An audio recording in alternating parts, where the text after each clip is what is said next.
You worship Him, you pray in tongues, yan ang communication with God. Kailangan mag-commute, mag-worship, dahil aroma yan to your nostrils. Ako, mahilig po akong mag-worship. Naku, walang tatalo. I mean, meron tatalo, pero sa sarili ko lang, walang tatalo. Kasi pag nag-worship ako, grabe, pumapasok ako sa Holy of Holies. Ano ba yung Holy of Holies? As in, ang Espiritu ko pumapasok doon sa throne of grace at nakikita ko si Jesus, nakikita ko si God the Father, nakikita ko ang Holy Spirit. In fact, pagkagising mo pa lang sa umaga, si God the Father, si Jesus, the Holy Spirit, sinasabi mo ng good morning, I love you. Na-express mo to because the Holy Spirit has already shed into your heart His love for you. Alam mo na yung pag-ibig, so ina-express back mo yan sa Panginoon.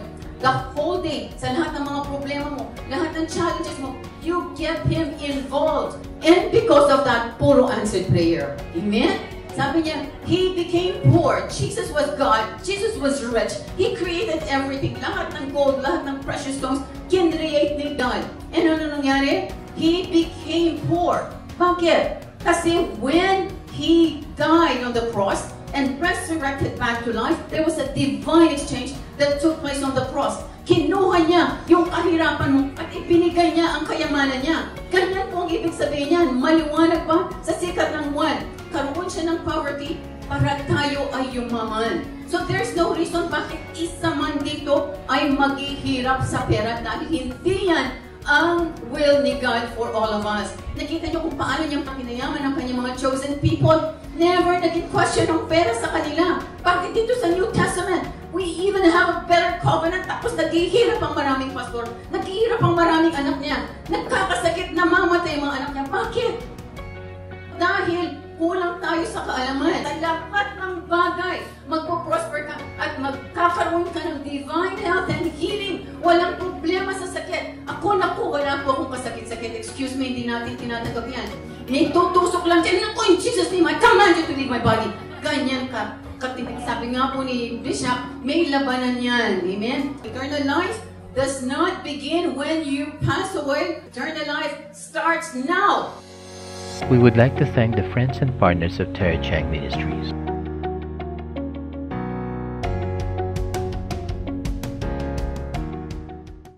So sa umagang ito po, ang ating pong tagapagsalita ay matagal ko na po siya nakilala at I think Pastor Miguel, siya ay buhay, ay kilala niya rin kasi alam ko magkababayan sila.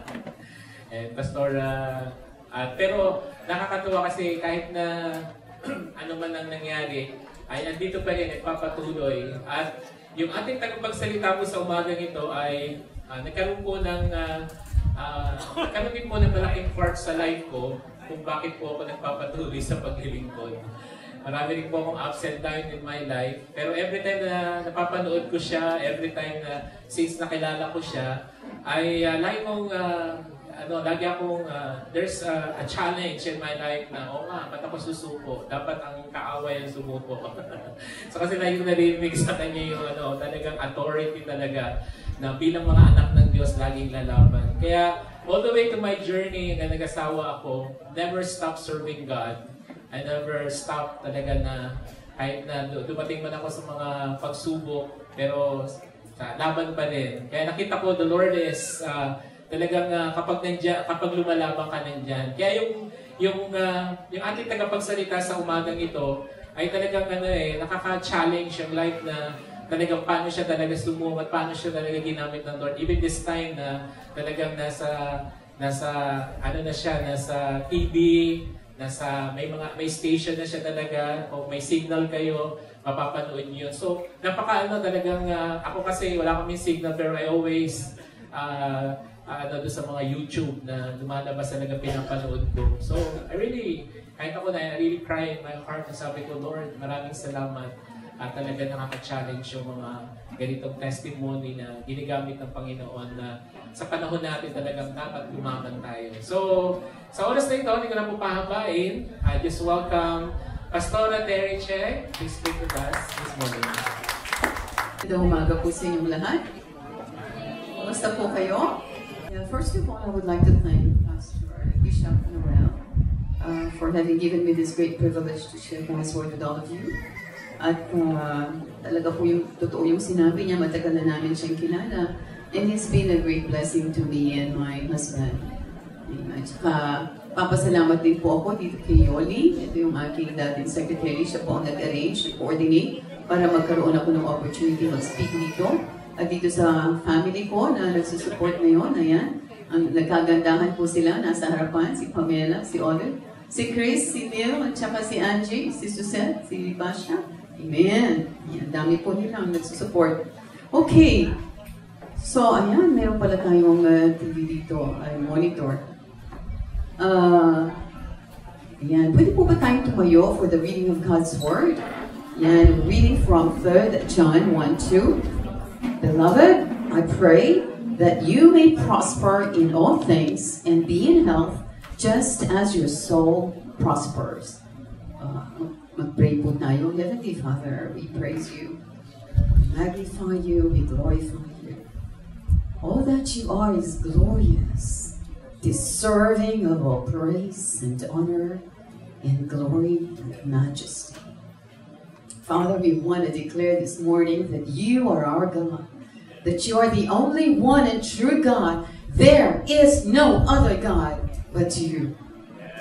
I want to thank you, Father, for the anointing that is upon your servant and everyone who is here today, and that we will all be submitted completely to the power of the Holy Spirit. Open every heart, every eye, every ear to the revelation of your word, so that the word that will be spoken is alive. It is full of power. It is sharper than any two-edged sword, piercing to the dividing line between the spirit and the soul. Father, thank you. The Holy Spirit, stretch forth your hand and perform your mighty works in this place right now. In Jesus' name we pray.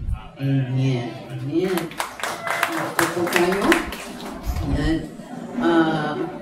Sayang po kasi meron pong diferensya daw yung mixer natin dito sa church. So hindi po mapakinggan o mapanood itong mga testimonies na nag-take place on July 7 dito sa isang church sa Binangon ng Rizal. Ito po ay senior pastor at bishop din at siya po ay sikat na sikat. Siya yung nag-compose ng kanta na Ibuhos Mo. Ayan. Siya yan. Sayang wala. Pero yan ay na-heal ng pancreatic cancer. Walang operation, walang surgery. Sa prayer lang. Prayer ko. I mean, ang power ng Holy Spirit ay bumagsak dito sa Oriental Mindoro. Pagkatapos na nag-preach ako sa Binangon ng Rizal, siyam po silang nagkaroon ng matinding testimonies. Maraming healing na nag-take place, mga bukol, mga tumors, nawala, cancer, nawala. Pagkatapos, nagkaroon ng financial breakthrough.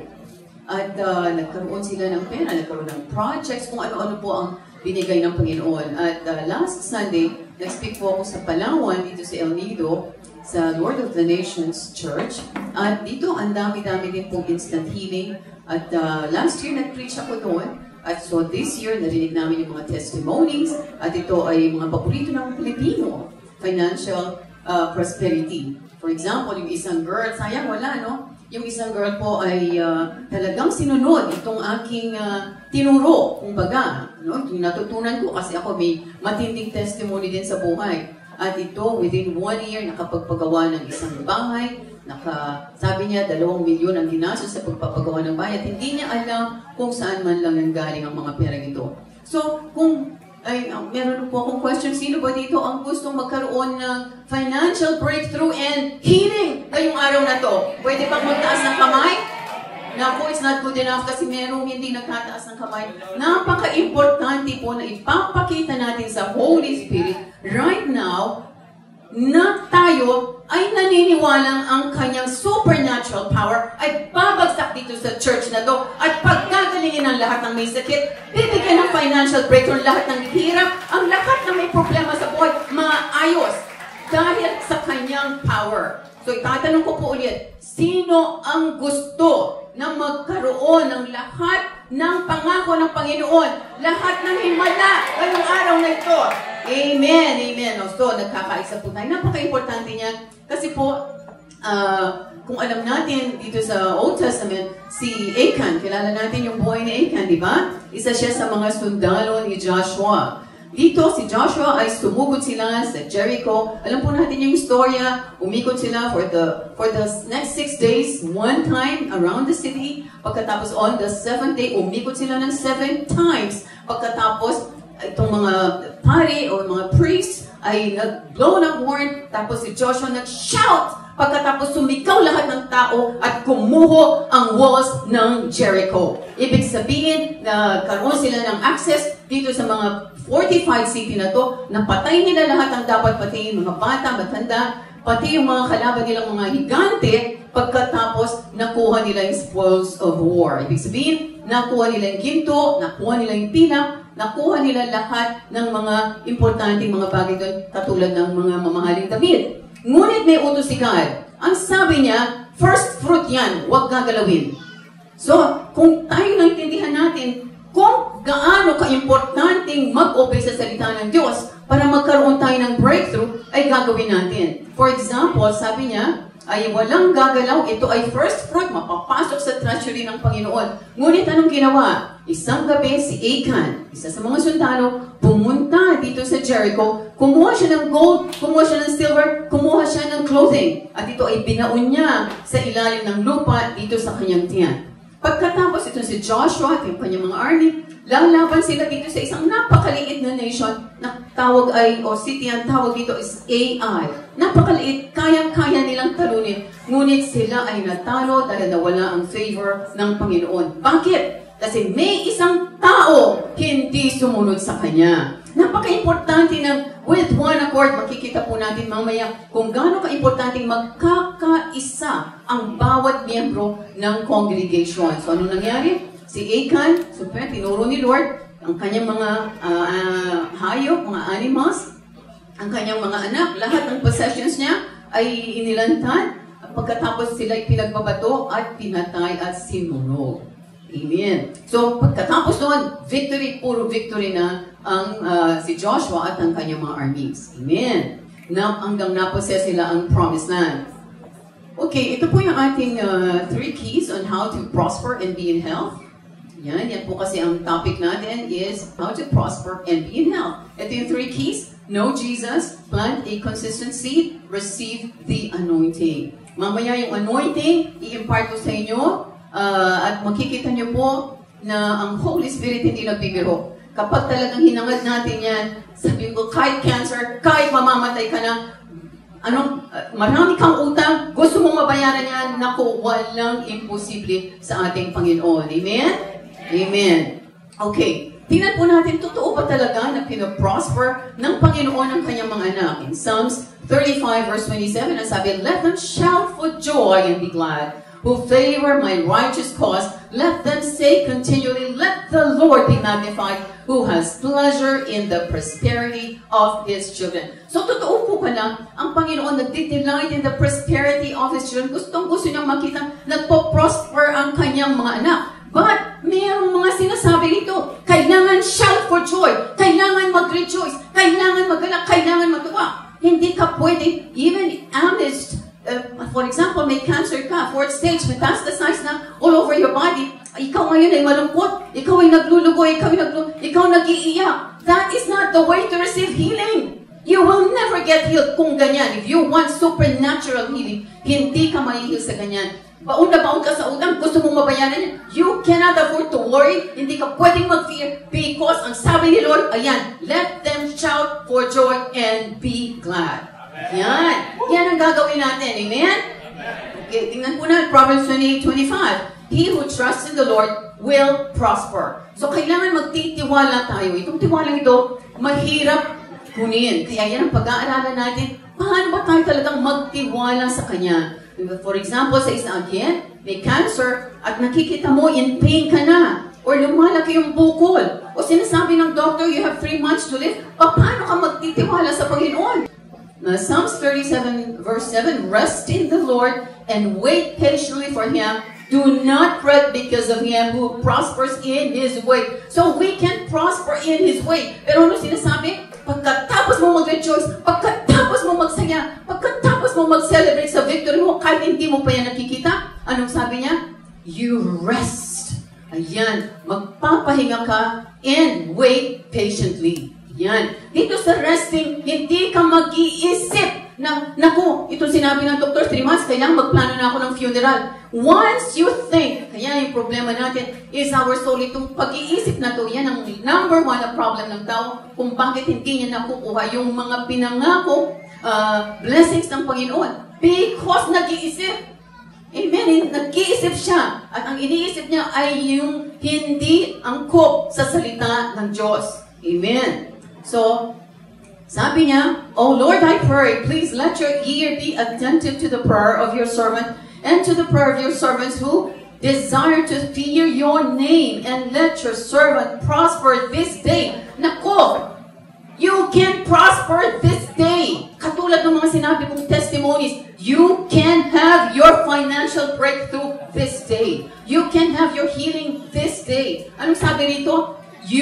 Sabi niya, you pray. So magpe-pray ka, di ba? Kasi pag nag-pray ka, you commune with God, you communicate with Him, sasabihin mo sa Kanya yung prayer request, yung petition mo, you worship Him, you pray in tongues, yan ang communication with God. Kailangan mag-commute, mag-worship, dahil aroma yan to your nostrils. Ako, mahilig po akong mag-worship. Naku, walang tatalo. I mean, meron tatalo, pero sa sarili ko lang, walang tatalo. Kasi pag nag-worship ako, grabe, pumapasok ako sa Holy of Holies. Ano ba yung Holy of Holies? As in, ang Espiritu ko pumapasok doon sa throne of grace at nakikita ko si Jesus, nakikita ko si God the Father, nakikita ko ang Holy Spirit.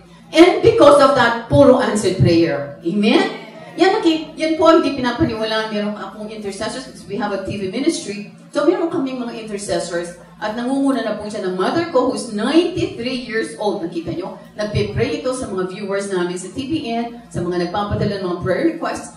At ang ate ko, si Ate Lingbing, yung mga ibang kapatid ko, so nagpe-pray kami at noong una hindi sila naniniwala na pwede nilang ma-experience ang manifest presence ni God through worship.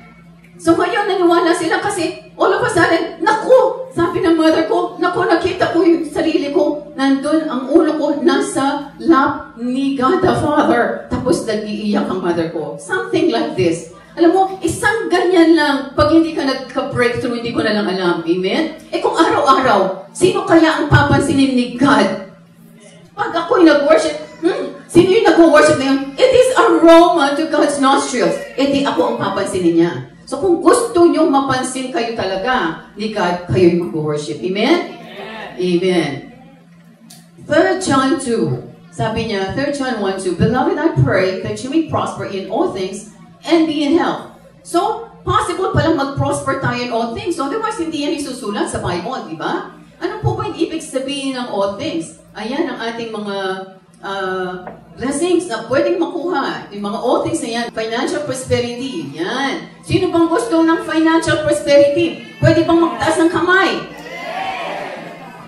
Meron hindi nagtaas. Sino bang gusto ng financial prosperity?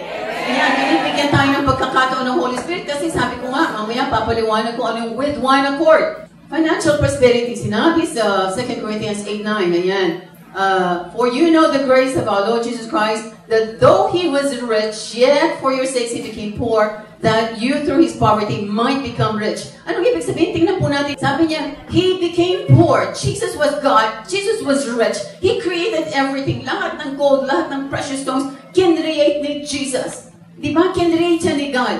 And ano nangyari? He became poor. Bakit? Kasi when He died on the cross, and resurrected back to life, ano nangyari? There was a divine exchange that took place on the cross. Kinuha niya yung kahirapan mo at ibinigay niya ang kayamanan niya. Ganyan po ang ibig sabihin niyan. Maliwanag pa sa sikat ng buwan. Nagkaroon siya ng poverty para tayo ay yumaman. So there's no reason bakit isa man dito ay maghihirap sa pera dahil hindi yan ang will ni God for all of us. Nakita niyo kung paano niyang pinayaman ang kanyang mga chosen people. Never naging question ng pera sa kanila. Bakit dito sa New Testament, we even have a better covenant, tapos naghihirap ang maraming pastor, naghihirap ang maraming anak niya, nagkakasakit, namamatay ang mga anak niya. Bakit? So dahil kulang tayo sa kaalaman. Ito po yan.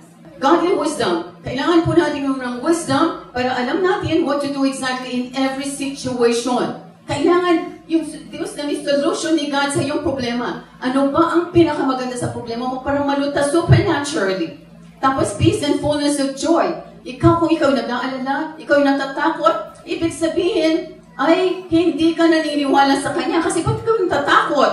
Diba? Restoration of broken relationships, binigay na yan ni God sa atin. Kahit na nambababay asawa mo, kahit na nagdululong sa masamang bisyong anak mo, aayusin ni God, i-restore niya ang relationships, i-restore niya ang buhay ng mga tao yan. Protection from all harm, danger, accidents, calamities, disasters, pestilences, kasama na po yung tsunami, super typhoons, and untimely death. Hindi ka kailangan mamatay ng maaga. So sinasabi, bakit tayo matatakot pag may dumating na super typhoon? All we need to do is anoint the house. Anoint. Kung ano man, may sasakyan kayo, anoint yan. And then trust in Him. Rejoice. Yan ang ginagawa natin kamukha po nung lagi kong binabanggit ito. Nagkaroon ng,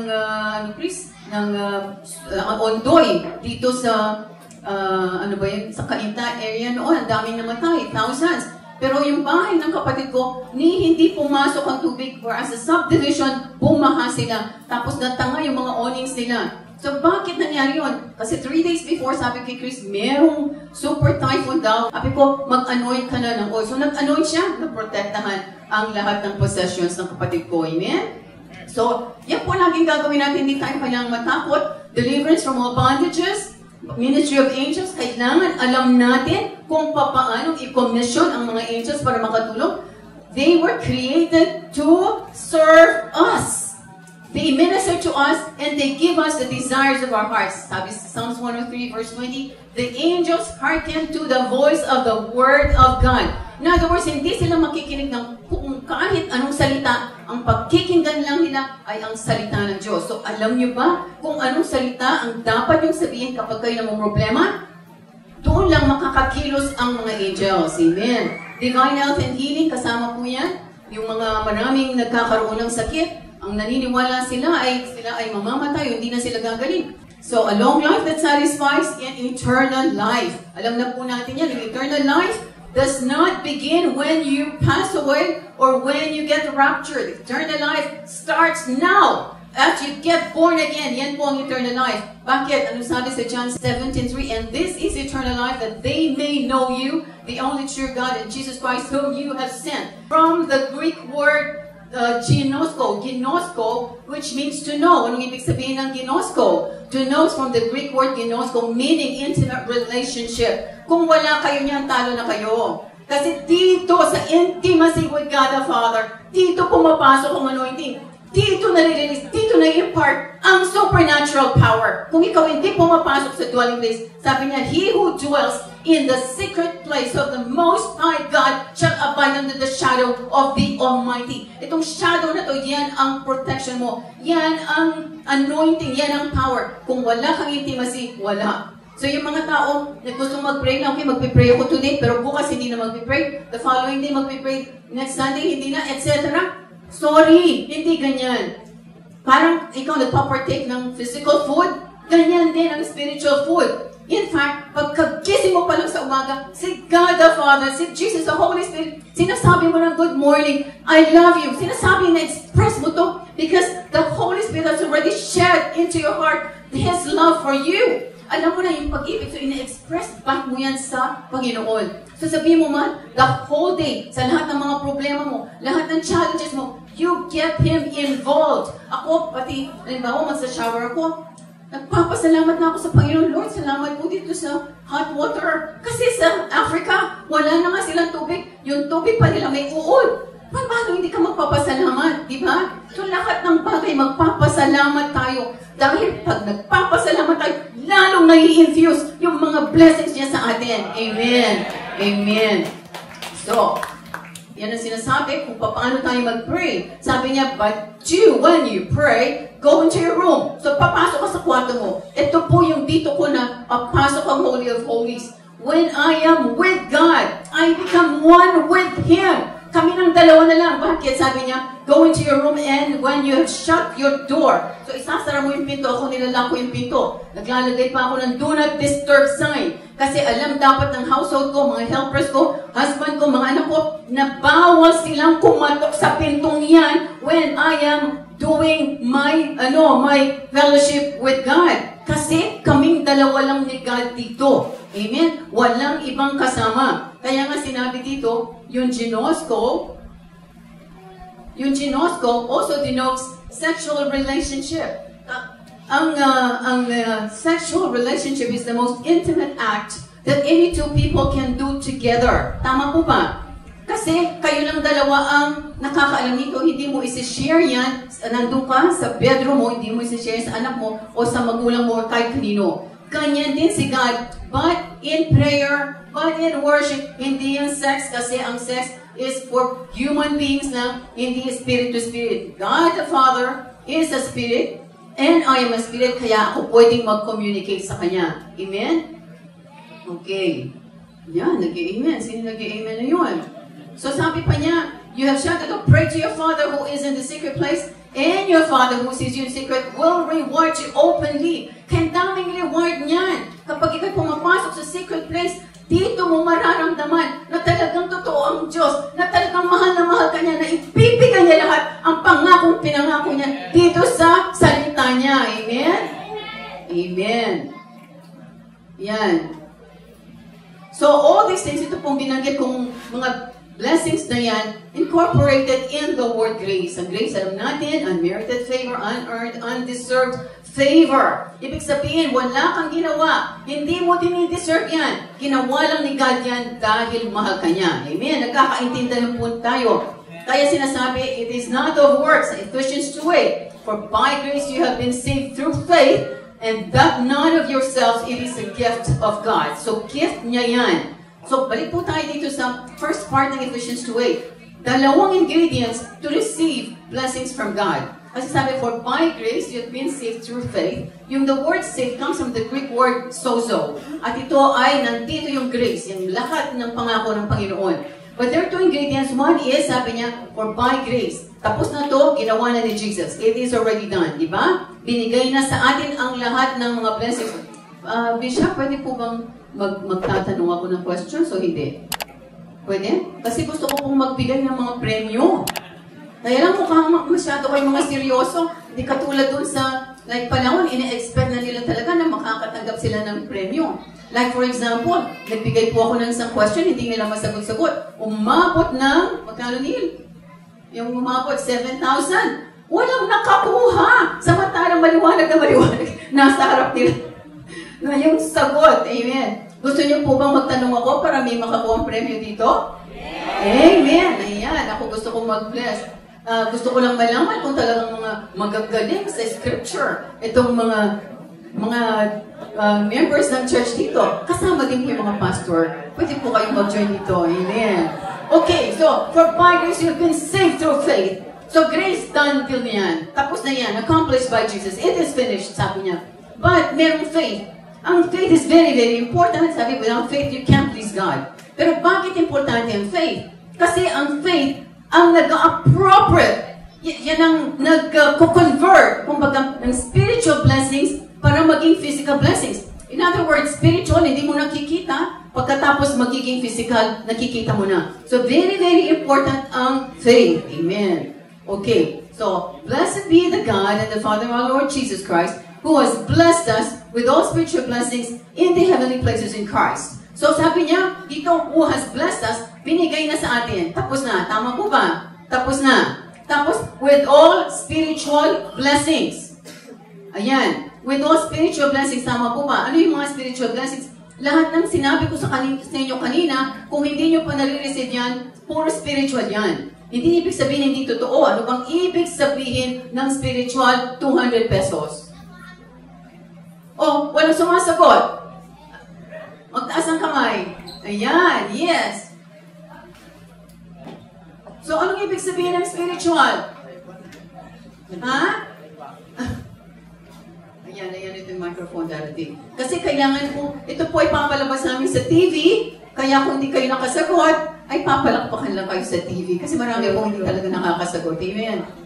Lolo. Ano, Spirit po. ano pong ibig sabihin ng spiritual?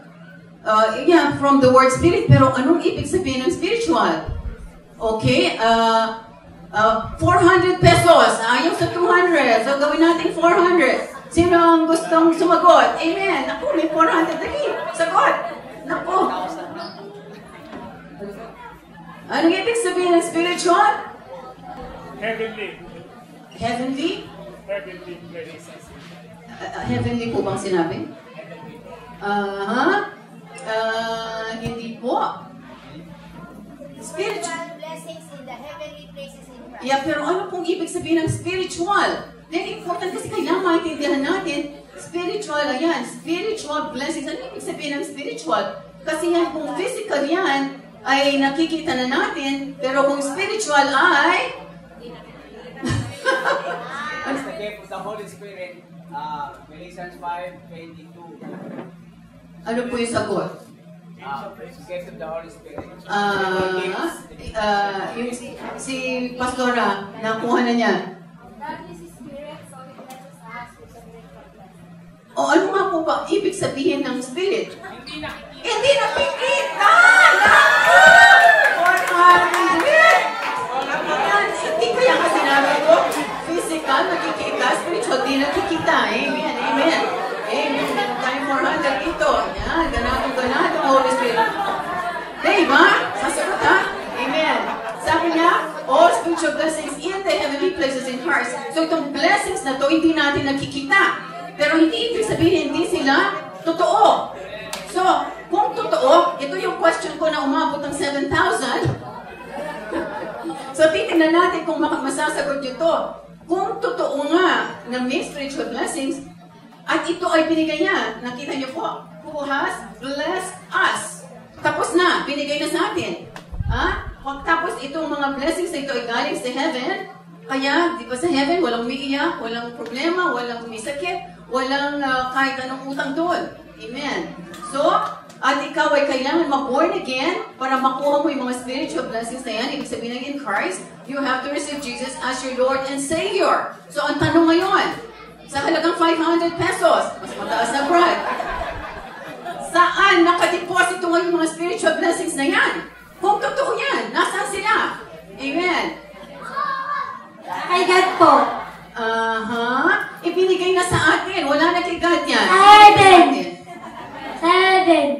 Ay, hindi. Galing nga sa heaven yan, anak. Merong 100 pesos dahil he took authority, bata lang, ang lakas ng loob na sumagot. May 100 pesos siya. Amen. So, saan galing? Saan ngayon nakadeposit ang mga spiritual blessings? Sa heart. Not exactly sa heart, pero nalalapit na. Naku, ano ba yan? Ang bilis-bilis na ata. Pang-abutin ko pa naman ng 8,000 yan. Ay, malapit-lapit na sagutin. O, saan po ba next? Okay. 1,000 pesos. Amen. Saan po? Opo, pero very specific. Very specific yan. Yes, sir. In our spirit. Ay, naku! Naka 1,000 ang bilis naman! Naka 1,000. Nasa spirito natin. Kaya nga spiritual blessings nasa spirit natin. Kaya siya pang gagaling nila rito. Naku! Hindi ko na lang paabot man lang ng 8,000 yan. Amen. Gagaling, okay. Ayan. Yan ang question po saan nakadeposito nasa spirit natin. Mga po pag-aaralan natin kung saan, ano ba yung spirit natin. Okay. If faith is what is needed, how do we get this faith? Sabi sa Romans 10:17, so then faith comes by hearing, and hearing by the Word of God. Kailangan po palang marinig natin ang salita ng Diyos, marinig natin ang salita, marinig natin. Pero hindi natin maririnig kung hindi natin sasabihin. Tama po ba? So kung tayo ay magre-rely lang kay Bishop, magpipreach once a week, Walang faith na mabibuild dyan, katiting. Matatagalan ang proseso ng pag-claim ng mga spiritual blessings na yan. At ma-appropriate yan in the physical. Amen? Okay. Balik po tayo dito. Beloved, I pray that you may prosper in all things and be in health just as your soul prospers. Ayan. Bago ko po yan, ituturo ko sa inyo paano mag-prosper ang soul. Yan ang sinasabi, makukuha mo, magpo-prosper ka sa lahat ng bagay. Magpo-prosper ka at magkakaroon ka ng divine health and healing. Walang problema sa sakit. Naku, wala po akong kasakit-sakit. Excuse me, hindi natin tinatanggap yan. May tutusok lang dyan. Naku, in Jesus' name, I command you to leave my body. Ganyan ka. Sabi nga po ni Bishop, may labanan yan. Amen? So, isa-share ko po sa inyo itong personal testimony para po makaka-relate kayo bakit ganito ako ka-bold. Amen? Sino po ba gustong makarinig ng personal testimony? Sino na po nakarinig nito before? Ay, isa pa lang po si Sir. Kaya pala nanalo siya ng 1,000. Kaya biro lang po. Hindi ko naman tinanong noon yan. Okay, anyway, years before I got born again, bago po ako, alisin ko nga ito para nakikita ko mga gwapo nating pastors dito. Ayan. Years before I got born again, ako po ay very, very devastated. Ayan, maraming po salamat, Bishop. Very devastated po kasi hiwalay kami ng aking asawa. Ang asawa ko ay wala siya dito ngayon, kaya pwede akong magsabi kung bakit kami naghiwalay. Siya po ay nambababae. Tapos siya po ay nagsusugal sa casino. Siya ay umiinom ng alak, 2 bottles of whiskey a night, at siya ay naninigarilyo 2 packets of cigarettes a day. Yan po ang mga bisyo niya. Pagkatapos, hate na hate ko siya. In other words, hate na hate din niya ako. Kasi hindi ako nagsasabit sa kanya. Wala akong pinapaniwalaan sa sinasabi niya. Nadidestino siya kung saan lugar, hindi ako sumasama. Kaya ito, nagkaroon siya ng maraming babae. Pagkatapos po ako ay may business kasi. Meron akong construction company, meron akong 200 people, at nagdidistribute ako ng agricultural products all over the Philippines, at meron akong 3,000 na tao. So, napakaganda po ng business ko nung una, kaya lang nung nakikita ko na maraming problema ako sa asawa ko, at so nadamay-damay ang business. Pagkatapos hindi nagtagal, ako po ay na-diagnose of having cancer of the ovary. At malala na, I was suffering from excruciating pain. Grabe po ang cancer, talagang susuko ka. Gusto mong mamatay na. Dahil doon, ako ay nagtangkang magpakamatay 3 times. Nagkat ako ng wrist, kaya lang hindi ako namatay. Hindi ako pinabayaan ng Panginoon na mamatay. So, ang nangyari po niyan, December 19, and I got born again. So, December 1998, ako po ay pupunta ng Dipolog City kasi meron kami experiment na ginagawa sa aming agricultural products. So, pagdating ko doon, nag-aeroplano ako, pagkatapos nag-dinner ako, tapos pumasok na ako sa room, at ako'y naligo, tapos natulog na ako 10 o'clock in the evening. At 2 o'clock in the morning, meron ako narinig na boses. Ang sabi niya, Terry. And then I looked up. It was a blinding light, nakakabulag. So ang tendency ko was tumingin dito sa baba. At nakita ko yung paa niya, may butas, may scar, may sugat na parang nag-ilong na. Tapos ang lalaki. Pagkatapos, nakasuot siya ng brown sandals. Tapos nakita ko yung laylayan ng kanyang gown, shining white in color. Pagkatapos bigla siyang nagtanong sa akin ng 3 questions. Ang sabi niya, Terry, if I asked you to quit your business and serve me, would you do it? So, tinatanong niya kung titigil ako sa negosyo at magsiservisyo sa kanya. Sabi ko, sino ba to? Kasi hindi po ako naniniwala na may Diyos. Naku, hindi ako naniniwala na may Diyos. Sabi ko, bakit siya ako magsasabing ganito? Na ako'y mag-quit ng business. So, ang tagal-tagal ko pong nag-isip, kasi 10 years back, binigyan ako ng Bible ng aking boyfriend, na naging asawa ko nga po. At sinabi niya, na binasa ko yung Bible, pero doon lang ako sa mga beginning chapters ng Old Testament, at nakita ko dito kung paano pinapatay ni God ang mga taong, di ba, nagdidisobey sa kanya, walang makakatagong sikreto kay God, alam niya lahat sikreto mo. So natakot ako, sabi ko, yes, okay, I will serve you. I will quit my business and serve you. Tapos tinanong po yung second question, there, if I asked you to withdraw all your money from the bank and use this money to serve me, would you do it? Withdrawin mo yung lahat ng pera. Sabi ko, ba't ganito itong Diyos na ito? Bakit hinihingi yung pera ko? Di ba? Paano ba ako madre? Tapos, anyway, natakot na naman ako. So sinabi ko, okay, I will withdraw my money and use it to serve you.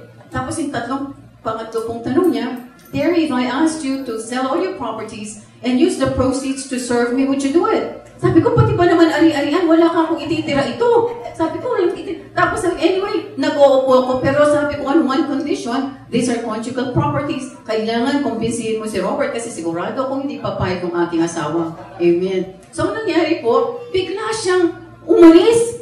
At siya ay nakita ko hindi naglalakad, nagpo-float away. Pagkatapos binuksan niya ngayon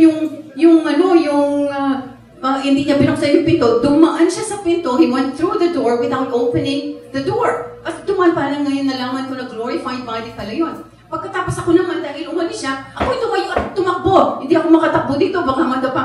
So tumakbo ako, tapos nakita ko siya sa corridor, papunta dun sa, tuwang-tuwa ko yung aking cameraman dahil pag kinukwento ko ito, tumatakbo talaga ako. Kaya lang hindi naman ako makatakbo. So anyway, so sabi ko sa kanya, Jesus ako. Kasi alam ko siya si Jesus kasi napapanood ko sa Holy Week. Di po ba? Pinapalabas siya. Sabi ko, ano pang gusto mo? Paano mo pa kung gusto mag-servisyo? Pwede mo bang explain sa akin? Dire-diretso lang po siyang paalis. Pagkatapos ang ginawa ko dahil malapit na siya dun sa wall, mawawala siya ulit. Inabrot ko yung kanyang gown. Pagkatapos nawala siya, bigla. Tapos ako, before I knew it, I was in my room, lying on my bed. Naku, sabi ko, panaginip ba to? Kaya lang, alam ko po na hindi panaginip. Bakit? Bakit alam ko hindi panaginip? Kasi for the first time in my life, yung isa-share ko po ito talaga na, kasi I was in so much pain. Yung betrayal na ginawa sa akin ng asawa ko, hindi ko talaga matanggap. Muhi ako sa lahat ng taong kilala ko pa. Kahit sino po. Kahit kapatid ko na yan, yung kapatid ko, takot ako dyan. Kasi nagpipreach ng gospel niya sa akin. Tapos, biglang, para akong pinagsakan lang, hindi ko alam kung ano yung anointing po pala. At bigla na lang ako nagka-peace and fullness of joy that I never ever experienced in my life. Kahit in pain ako, kahit masakit ang puso ko sa mga ginawa ng asawa ko, papagsak yung negosyo ko, parang baliwala. Ganyan po pala ang power ng Holy Spirit. Kapag tinamaan ka, baliwala lahat. So anyway, hindi na po ako natulog. The following morning, I got picked up by my partners. Dinala ko dito sa experimental site. Pagkatapos, pagdating namin, took an hour journey. Pagdating doon, sabi nung doctor, pumunta siya sa likod. Ako nakaupo sa likod, siya sa harap. Sabi niya, Derek, I didn't realize you have such a beautiful voice. Ang ganda-ganda daw ng boses ko. Paano naman maganda yung boses ko? Sintonado nga po. Tapos sabi ko, ninoloko mo naman ako, Doc? Hindi, sabi niya gano'n. Parang angelic ang boses mo. You were singing about Jesus all throughout the journey. Ayaw ko na nga makarating tayo dito sa site kasi ang ganda-ganda ng kinakanta mo. Naku, nagising-gising po yung aking, budhi. Kasi unang-una, hindi ako marunong kumanta. Pangalawa, I didn't know a single song about Jesus. So ang third is, kung hindi ako kumakanta, sino? Di po ba? So ngayon, naku, sabi ko, dito na ang utak ko, may nangyayari dito na hindi ko naintindihan. Nawalan ako ng interest dito sa experiment. After 10 minutes, umuwi na po ako sa hotel, naligo, etc. Pagkatapos 10 o'clock, I was in bed. At dito, alas 2 ng madaling araw, nagpakita na naman po sa akin si Jesus at nagtanong exactly the same 3 questions. Ngayon, hindi ko na po pinag-isipan. Sabi ko, yes! Pagkatanong niya, yes, I will quit my business and serve you. Yes, I will withdraw my money and use the money to serve you. Yes, I will sell all my properties. Wala akong pakialam kay Robert kung yan ay conjugal. Wala po akong pakialam. Basta ako ay magsiserve sa kanya. So nasa puso ko, tapos iyak ako ng iyak. Naalala ko po itong kapatid ko nga binanggit kanina. For 5 years, yan ay nagpipreach sa akin ng gospel. Ang sabi po niya, Ate Terry, ikaw wala ka nang ginawa kundi magnegosyo. Kapag mamatay ka, diretso ka sa impyerno. Sinabi, sino po bang gusto makipag-usap ngayon sa kanya? Sabi ko, tinutulungan ko lang itong 3,000 tao na to. Tapos itong Diyos mo, dadalhin ako sa impyerno. Sabi, that's the kind of God you're serving. I don't want to have anything to do with Him. Tapos, pagkatapos po, naalala ko, minumura ko yan ng Diyos na yan. Naku, talagang minumura ko yan. Nandun ako sa kondo ko. Pagkatapos, hirap na hirap ako. Halos minsan, 3 araw wala akong kinakain. Sobrang kahirapan. Pagsakang. Tapos, minumura ko, ikaw hindi ka totoong Diyos. Ikaw hindi ka totoong Diyos. Kasi kung totoo ka, hindi mo ang mangyari itong mga problema ito sa buhay ko. Ganyan, sinisisi ko ang Panginoon. Little did I know. Ako pala pinapanood ng Panginoon. Hindi ko lang naintindihan kasi sabi sa Hosea 4:6, my people are destroyed for lack of knowledge. Dahil wala tayong kaalaman. So, nangyari po ngayon, dahil dito sa experience ko, umuwi na ako sa Manila, nagpakita na naman po si Jesus dito sa car. Pagkatapos, anyway, umuwi ako sa bahay. Ang una kong tinawagan ay ang aking kapatid, the only Christian that I knew. At sinare ko po sa kanyang story, dinala niya ako dito sa kanyang pastor. At in-explain po sa akin ni pastor na ako'y may calling. Exactly the same way as each one of you has a calling, di ba? Bawat isa sa inyo may calling. At napaka-importante ma-fulfill ang calling na yan because essential yan sa fulfillment ng calling o the entire purpose ng God sa kanyang kingdom. So kapag kayo ay nagre-relax, hindi kayo nagpo-propagate ng gospel, hindi kayo tumutulong dito sa church, naku, napakalaki ang nawawala sa inyo dyan. Ay, lahat ng ang reward natin pagdating sa heaven ay base dito sa ginawa natin on this earth. Amen? So anyway po, sabi ng pastor ni Chris, si Pastor Jerry, kailangan daw po magbasa ako ng Bible kasi makikilala ko kung sino si God. So nagpasa na po ako, hindi na ako nag-procrastinate. Nagpunta ko sa negosyo ko, tinigil ko na lang mga negosyo ko at ako'y nag-focus sa Bible. Nagbabasa ako ngayon for 8 hours to 10 hours a day. Day after day after day after day after day. Araw-araw. Dahil dito, kasi nakita ko kung sino itong Diyos na ito, hindi man ako kailangan magtrabaho. Pwede pala akong i-bless itong Diyos na ito kahit hindi ako magtrabaho. Pero siyempre, ni-encourage na tayo magtrabaho, di ko ba? Tapos, kahit hindi ako nag-aalala, wala na akong negosyo, dahil alam ko, magpo-provide siya dahil base dun sa nabasa ko. Tapos, natuto akong mag-worship dahil sa sinabi ni Chris na, kahit binigyan ako ng tape ni Dan Moen. At dito kay Dan Moen, meron siyang second song, You Are the God That Healeth Me. Yun. So, kinakanta ko yan siguro, nag-worship ako 1 hour a day. Tapos bigla na lang, one day, on the 5th day, nakita ko yung kamay ni Jesus nakaganyan. Pagkatapos, sabi ko, naku, kamay ni Jesus ito. Tapos pumunta dito sa baba ko naging, tapos pumasok dito sa aking ovary. Tapos kinuha yung cancer. Nakita ko, ang pangit-pangit ko pala ng cancer. So, sinister. Talagang papatay siya. Tapos ang baho-baho niya. Tapos, mamaya nakita ko, dinagay ni Jesus sa kanyang katawan. Tapos siya'y nag-iiyak. Sabi ko, Jesus, ba't ka umiyak? Kasi ang sakit ng cancer. So, dito po pinakita niya na ang sakit ko ay kinuha na niya. Ngunit, hindi naman ko naintindihan yan. Kaya hindi naman pa ako gumaling at that time.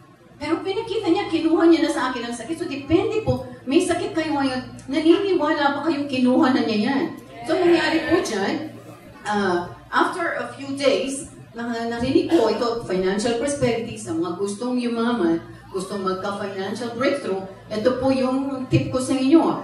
Kasi, like after a few days, narinig ko si God, kinakausap ako, sabi niya, Terry, meron akong padadala sa iyong tiyanan. Kasi ngayon, hindi na ako nagbi-business, meron akong opisina doon, at pwede ko nang iparenta. Pagkatapos sabi ko, sino naman kaya magre-renta? Kasi ginagawa po namin yung 32-story building na katabi nitong building namin na isa lang may-ari. Kami yung accredited contractor dito. Pero sinabi niya pupunta. Tapos tinanong ko itong kapatid ko kasi may instructions ng Holy Spirit.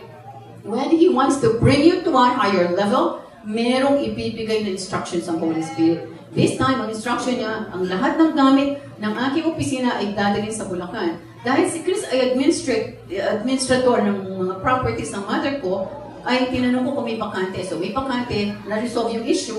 Tapos tumawag sa akin ang husband ko for the first time. 1.5 years, nag-iwalay kami. First time tatawag yung aking asawa. Pero bago po yan, na-born again po pala siya kasi nag-minister si Pastor Jerry dito sa mga partners ko. Dahil nagpunta ko sa aking negosyo, in-invite ko yung mga partners ko. Ang asawa ko was one of my partners. So, na-born again siya. Pinakamalaking bonus na na-receive ko. So anyway, ang nangyari po dyan is, nung nagmi-minister na si Robert the following morning, ay dumating po itong tenant. Pagkasabi kasi ni God sa akin na alas 9. So nandun po kung 8:45. Pagkatapos po, ay nakita ko itong tenant, pinawagayway niya yung cheque. Sa kamay niya, isang Korean. Tapos sabi ko, can I help you? Sabi niya, I want to rent your unit. So dito nakikita ko ang supernatural na nakikita ko sa Bible. Alam mo, meron tayong supernatural. We are spirit being. Meron tayong katawan. Meron tayong natural body. Diba? Natural. Yung ating kaluluwa, yung ating katawan. Natural yan. Yung spirit natin, spiritual. Nag-ooperate tayo dapat sa supernatural, hindi dito sa natural. Kasi kung natural natin, kung pabago ka makakita ng 1 milyon. Amen? So anyway, binigyan ako ng cheque. Sabi niya, I want to rent your unit. Tapos sabi niya, I will come back here on Monday. Tapos gumawa daw ako ng contract. Tapos sa check-in na yun, nakalagay 75,000 pesos. So dalawang 2 months rent in advance plus 1 month, 2 months deposit and 1 month rent in advance. Pagkatapos ngayon, pumasok ako ngayon sa elevator. Tapos iyak ako nang iyak kasi maririmata na po yung bahay namin sa Ayala, Alabang. Kailangan namin ng 75,000 pesos. Eksakto! Sabi ko, ano ba itong Diyos na ito? Akala ko ba kukunin niya yung aking mga pera sa nakadeposito sa bangko? Akala ko ba pinapabenta yung mga ari-arian ko? Bakit ako binigyan ng 75,000 pesos para hindi marimata yung bahay ko? Di po ba? So anyway, iyak ako nag-iyak. Biglang naisip ko po yung mga ginawa ni Abraham, Isaac, Jacob, and David, Solomon. At sila ay nagbibigay ng love offering, mga sacrificial offerings sa Panginoon. Tama po ba? So iniisip ko, ibibigay ko itong 75,000 dito sa kanya. Wala akong pakialam kung marimata yung bahay ko kasi masyado ako nagagalak. Napakabait niya. Bakit hindi napapakita sa akin itong Diyos na ito? Sino ba akong makasalanan? Tapos nagpapakita sa akin. Yun ang the least that I can do. Tapos hindi sabi ko, Lord, bibigay ko sa iyo yung 75. Pagkatapos hindi ako masaya. Sabi ko, ba't hindi ako masaya? Kasi sabi ko, kulang. Oh Lord, ganito na lang. Lahat ng rent ang ma-generate out of this unit, ibibigay ko lahat sa iyan. Which is 25,000 a month. Yan. Wala akong kaalaman po na ako'y nagsusow sa kingdom. Hindi ko man lang alam kung saan ko ilalagay itong mga pera nito. So ngayon, after 1 week or 2 weeks, ako'y tumawag kay Chris. Chris, sabi ng aking gynecologist and oncologist, yung cancer specialist, pwede pa daw humaba yung buhay ko kasi, na-metastasize na sa breast. So, pwede pa humaba another 1 year kung ako ay magpa-opera, magpa-chemotherapy, etc. Sabi ng kapatid ko, ate, actually, Chris, ang dami kong utang na loob sa'yo. Kasi sabi po ni Chris, ate, hindi mo ni Lord sa'yo matanggal lahat ang mga reproductive organs mo. Sabi niya, mabuti pa pumunta ka sa church namin on Sunday, may healing session kami. So, pumunta po ako sa church nila, may hirap lang itong mga tao doon, mga talagang dukha yung mga bata, maraming youth. Pagkatapos, nung tumawag sa altar call, itong pastor, mabilis ako sa alas 4. Ganyan tayo dapat mabilis. Pagkatapos ako'y number 3 lang sa queue. Naunahan ako ng 2, mas mabilis. Pero pagkahipo ng pastor, si Pastor Marvin po yun, de Horas, hindi po yung aking forehead. Bigla akong natinapon. Biglang gumaling ako. Bakit ako gumaling? Kasi yung mata ko po dahil sa cancer, marami ng complications. Ang mata ko napulan, halos 500 yung grade ko. Kung walang kapal na makapal sa hindi ko makakakita. Tapos nahihilo ko, may vertigo, tapos nausea, vomiting, constipation, name it. Grabe po yung pain, grabe excruciating pain. All of a sudden, nawala yung pain. Nakakita ko 20/20 vision. Nawala yung vertigo, nawala yung nausea, nawala lahat. Kaya alam ko, completely healed. Amen. Glory to God. Ganyan po ang Panginoon. Ganyan kayo yung may sakit mamaya. Ganyan tayong tumanggap. Mabilis tayo sa alas 4. Amen? Amen. After 1 week, tumawag po yung aking asawa. Ang sabi niya, Terry, nag-dinner ako with an acquaintance. Isa pong kaibigan niya na tinuruan niya kung paano magnegosyo sa Pilipinas at naging multi-millionaire. Itong kaibigan niya to. Tapos sabi niya, binigyan ako ng regalo. Sabi ko, ano regalo binigay sa'yo? Sabi niya, siguro pera to kasi nasa envelope. Bakit hindi mo buksan para malaman mo kung ano yan? Tapos sabi niya, nagda-drive kasi ako. Kahit nagda-drive ka, kaya mong buksan yan. Siyempre, pera daw no? So, binuksan. Naku, sabi niya, pera nga in US dollars. Magkano? Tapos sabi niya, hindi ko naman mabilang nagda-drive ako. At least give me an estimate. Kako sa kanya, hindi ako makahintay. Tapos siguro, sabi niya, mga 3,000 US dollars. Ha? 3,000? Bakit may mabibigay sa'yo ng $3,000 na ganyan? Baka may kailangan yan sa'yo. Pagkatapos sabi niya, sige, pwede bang pumunta sa condo mo at bilangin natin together? Naku, masama ang binabalak nitong asawa ko. Pangalan mo niya si Robert. Naku, sabi ko, ikaw, tinatanong ko, ikaw may asawa, ha? Pagkatapos ang asawa mo ay may dala-dala daw na $3,000 at gusto niyang bilangin sa bahay mo, tatanggapin mo ba siya o hindi? Tatanggapin natin, siyempre, tatanggapin natin. Amen. So, tinanggap ko po siya. Tapos nagbilang kami, 1,000, 10,000, 20, 30, 40, 50, 60, $75,000. Naku, mabuti na lang po at pinayagan ko siyang pumunta sa bahay. Dahil iniwan i-withdraw niya sa akin ng $75,000 eh. So hindi po enough yun. Sa dami kong utang, ang dami-dami namin utang, milyon-milyon, di namin kayang bayaran. Kulang yung 2 million.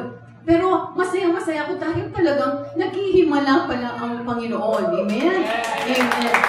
So, pero hindi ko pa po talagang nakukuhang patawarin ng todo ang aking asawa. So, kasi ano ba ang kala niya sa akin? Makukuha niya ako sa halagang 2 milyon? Kayo? Makukuha ba kayo?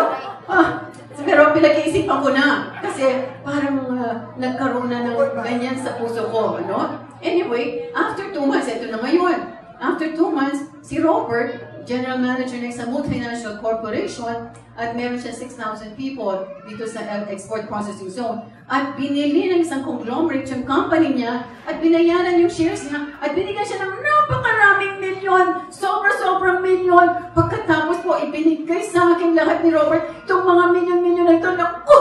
Ay, hopelessly and crazily in love with my husband. Naku, nakalimutan ko po lahat ng mga kasalanan niya. Wala na akong natatandaan sa mga kasalanan niya.